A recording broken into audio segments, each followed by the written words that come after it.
ज़्यादा होशियार। जी हाँ दोस्तों, आप ज़्यादा होशियार बनने की कोशिश करते हो और यह सोचते हो कि बुरा वक्त निकल जाएगा या कट जाएगा, तो मेरी समझ में ऐसा नहीं हो सकता। बुरा वक्त काटने के लिए आपको खुद को मूर्ख बनना पड़ता है।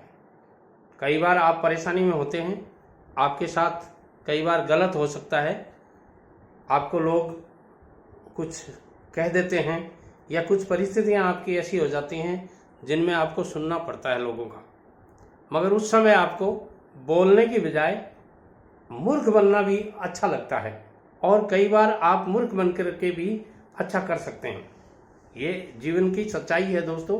कई बार आप अपने आप को ज़्यादा होशियार समझेंगे तो आप उल्टे फंस जाएंगे, मगर कई बार आप मूर्ख बन करके अपना रास्ता निकाल सकते हैं और समय को काट सकते हैं। परिस्थितियां हमेशा आके एक से नहीं रहती और दोस्तों परिस्थितियां कभी भी कह करके नहीं आती। हर आदमी के साथ जो भी परिस्थितियां आती हैं वो समय के अनुसार आती हैं और समय पूरा होने के बाद में परिस्थितियां अपने आप निकल जाती हैं।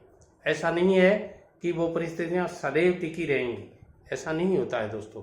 होता क्या है कि आप मान लीजिए कुछ दिन के लिए किसी कारण से परेशान हैं, घर में लड़ाई हो गई, झगड़ा हो गया, पिताजी ने डांट दिया, मम्मी ने कुछ कह दिया, आपके भाइयों ने कुछ कह दिया, तो ऐसी परिस्थिति में आपके साथ कुछ भी हो सकता है। मगर होता क्या है कि आप इन परिस्थितियों को देख करके विचलित हो जाते हैं और विचलित होने से सारी बातें सही नहीं होती।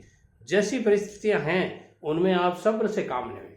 यदि आपने इन परिस्थितियों में सब्र से काम ले लिया तो आप बहुत कुछ कर सकते हैं, आगे निकल सकते हैं। और ये परिस्थितियां थोड़े दिन के लिए होती हैं। जैसे आंधी होती है ना, आंधी हमेशा एक सी नहीं आती। आप देखते हो आंधी का बहुत बड़ा गुबार आ रहा है आपके सामने और आसपास के लोग चिल्ला रहे हैं, अरे आंधी आ गई, काली पीली आंधी आ गई। मगर देखा होगा आपने, जब आंधी आपके पास से गुजरती है, नज़दीक से गुजरती है, या यूं कह सकते हैं आपके घर के अंदर से होकर गुजरती है, तब आप लोग ये कह उठते हैं कि अरे ये तो वैसे ही गुबार था, आंधी उतनी तेज नहीं थी जितनी होनी चाहिए थी या जैसी दिख रही थी। तो वही बात परिस्थितियों की है।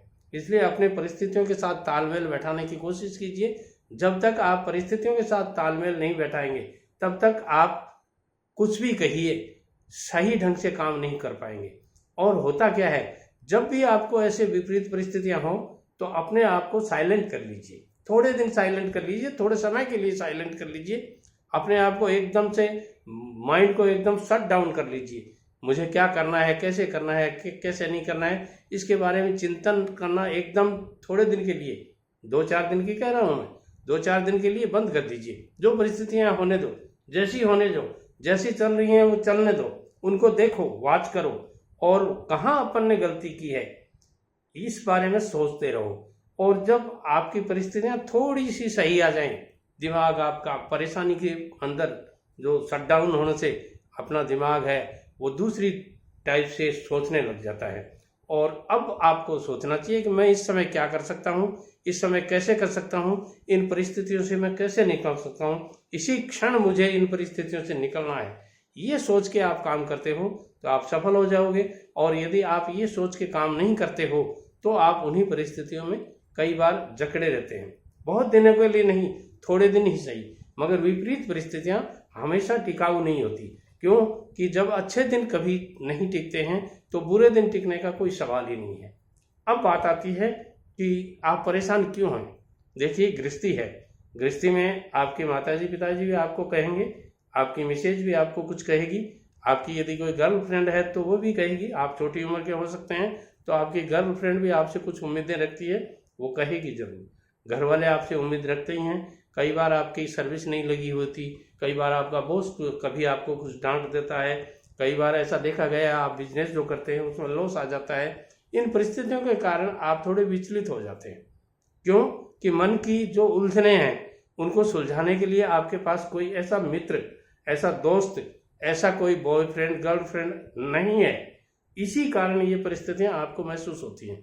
यदि इन्हीं के लिए आप किसी ऐसे आदमी का चुनाव रखते हो या ऐसा कोई फ्रेंड रखते हो, ऐसा कोई दोस्त रखते हो जो आपको इस समय, ये विपरीत परिस्थितियां हैं, आपके दिमाग दूसरी तरफ डाइवर्ट हो रहा है, ऐसी परिस्थिति में आपका कोई एक अच्छा हमसफर, आपका एक अच्छा फरिश्ता, फरिश्ता मैं किसको बोलता हूँ आपको मेरे वीडियोज में मैंने कई बार बताया है, आपके 3 फरिश्ते हो सकते हैं, आपके माताजी पिताजी, आपके गुरुजन और आपका कोई भाई बंधु।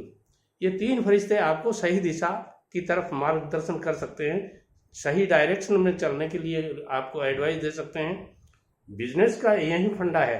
बिजनेस में जब आदमी एक तरफा सोचने लग जाता है, लॉस आ रहा है, लॉस आ रहा है, लॉस आ रहा है, घाटा लग रहा है, तो ऐसी परिस्थिति में होता क्या है कि वो प्रॉफिट के बारे में सोच ही नहीं सकता, उम्मीद ही नहीं करता कि अब की बार अपन प्रॉफिट में आएंगे, और वो लॉस पे लॉस, लॉस पे लॉस, लॉस पे लॉस खाता जाता है और एक दिन बर्बाद होकर बैठ जाता है। मगर इन्हीं परिस्थितियों से यदि वो अपने इन फरिश्तों की एडवाइस ले ले, जो फरिश्ते मैं तीन फरिश्ते मैंने इस वीडियो में बताए हैं आपको, इनको यदि काम में ले ले, उनके बारे में उनको अपनी सारी परेशानियां उनके सामने खोल कर रख देवे। जैसे अपन किसी गहने की पोटली को खोल के रखते हैं ना, वैसे ही आपकी परिस्थितियां, जब आपकी विपरीत परिस्थितियां चल रही हो, आपकी कोई परेशानियां चल रही हो, अपने जो निकटतम 3 फरिश्ते मैंने इस वीडियो में बताए हैं, उन तीनों के सामने उन सारी परेशानियों को खोल के रख दीजिए और वो कोई न कोई आपको जरूर अच्छा एडवाइस देंगे, अच्छा सुझाव देंगे। और 3 एडवाइजर जरूर रखिए अपने जीवन में।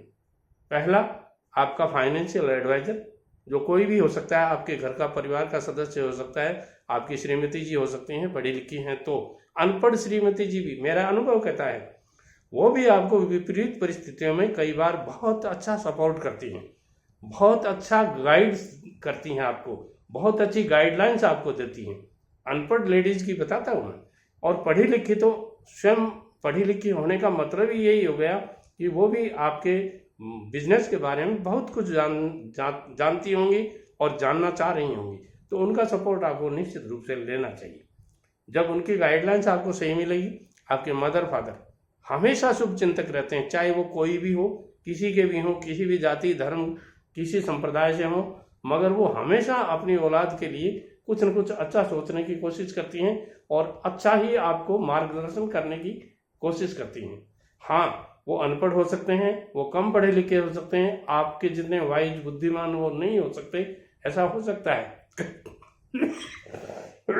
सॉरी, कई बार देखा गया है आपके माता पिता बिजनेस लाइन में नहीं है, मगर फिर भी आप बिजनेस की किसी विशेष परिस्थिति में फंस जाते हैं, तो आपके माँ बाप आपको सपोर्ट कर सकते हैं, आर्थिक रूप से कर सकते हैं, सामाजिक रूप से आपकी स्थिति को सही कर सकते हैं, परिवार के समाज के हर सदस्य को वो बता सकते हैं, और उनके सपोर्ट से आपको आर्थिक आधार भी कहीं न कहीं से मिल ही जाता है।